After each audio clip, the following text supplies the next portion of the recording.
obviously he will be as close to the action as possible and trying to figure that all out. How has practice been these last couple of days? Kind of what's the focus level of preparation like compared to Phoenix? I think it was very similar. Yesterday, just started implementing some of the game plan. Today, more some of the fine points. And the other thing, too, was trying to get advantage of coming out a little bit early to get the heart rate up, get used to the altitude. Be able to be on the main floor is nice, and then just kind of going through two ends of using it essentially as your walk through or shoot around. Last time we'll be on the floor with the early start tomorrow. Micah, you talked yesterday about how Ant's kind of always himself.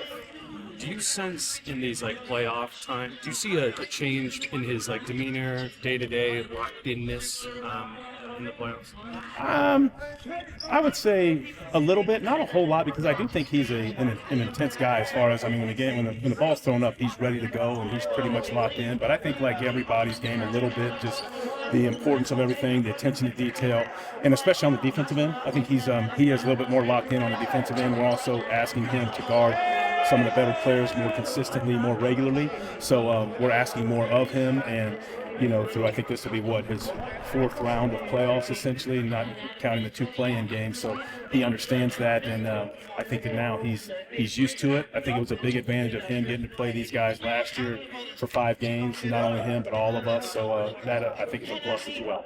With offensive rebounding, that was such a weapon for you guys in round one. It can be a weapon here, but also a double-edged sword, kind of with them getting out in transition. What's the key to towing that line? I think the key is basically knowing when to go and when to get back, and the most important thing is not standing. At least if you go, they have to box you out. And if you get back, then good for us as well, because we know that they're always looking for the throw-aheads. But the worst thing you can do is stand, because if you stand, then the Nugget player obviously knows I don't have to box you out, so I'm gone. And when he's gone and now you're a man or two down, Nikola, Gordon, all those guys will look to throw ahead and find you. So it's a fine line of knowing when to go and when not to, and you have to be definitive with what you're doing for sure. When it comes to, you saw Ant telling Carl after Game 4, you stayed out of foul trouble in Game 4, that's why you were so effective. Especially as it relates to this series and Carl maybe guarding Jokić, the offense that you're going to need from him. What are your conversations like with him just in terms of making sure he's trying to stay out of foul? Yeah, I think with Nikola, and when you're talking about Rudy, we're talking about Kat, when you're talking about Nas, even Kyle some. I mean, it's a crazy way to look at it, but thank goodness for the health, because now you essentially have 18 fouls. But what we're trying to say is do your work early with Nikola. So in other words, don't let him catch it too deep, and do your work early as far as getting him off of his spots. And then don't pick up any cheap fouls. Like when he's 15, 16 feet away from the basket, you slap down, or you pick up a cheap one on a rebound, or even when he's pushing up the court 75 feet from the basket. So basically stay solid. Show your hands, defend without fouling. When he's in the post and he's doing what he does, obviously you want good ball pressure, but show your hands, move your feet. Talk about Nikola so much, but with Jamal, the way that he gets them in the offense and stuff like that, just how critical is it to bog down and try to reflect to move the spot? I think it's huge. I think at the end of the day, that's what it's going to come down to, as you saw in the last series, the Lakers series, and those guys. And that's the other thing we talked about, is just how good this basketball team is meeting the Nuggets down the stretch of games and close games. I mean, the clutch, and it's going to be Nikola and Jamal initiating. But then you've also got KCP and Porter Jr., who can knock down shots, and Gordon's as good as anybody working the dunker below the defense. So paid a lot of attention to that, what we do at the two-man game, how we want to defend that, what we want to try to take away, and then just different things that we can look to.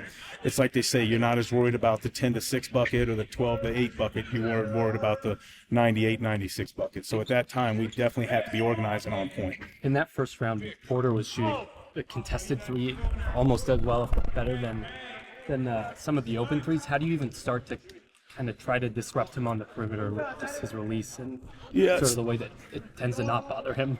Yeah, I think the reason it doesn't bother him is because a lot like Kevin Durant, I mean, they're almost 7 foot, so I mean, the rim is always open. And what I mean by that is, regardless of who is defending them, he knows that you're not going to block his jump shot because he is so tall and the rhythm of his shot is so good. So I think the one things that we have to make sure we do is, again, I hate to keep saying it, but going back to making sure we do our work early. I think when Jaden was on him, in the games that we've won, what we've done a good job of is not giving him any airspace where not only he can break loose, because all he needs is a split second, and even when that is contested. So a lot of it is do your work early, try to disrupt the handoffs or the pin down to the that he's coming so that he can't catch it in rhythm is the big thing, because once he raises up, he's one of those guys, every time he shoots a basketball, you think it's going in.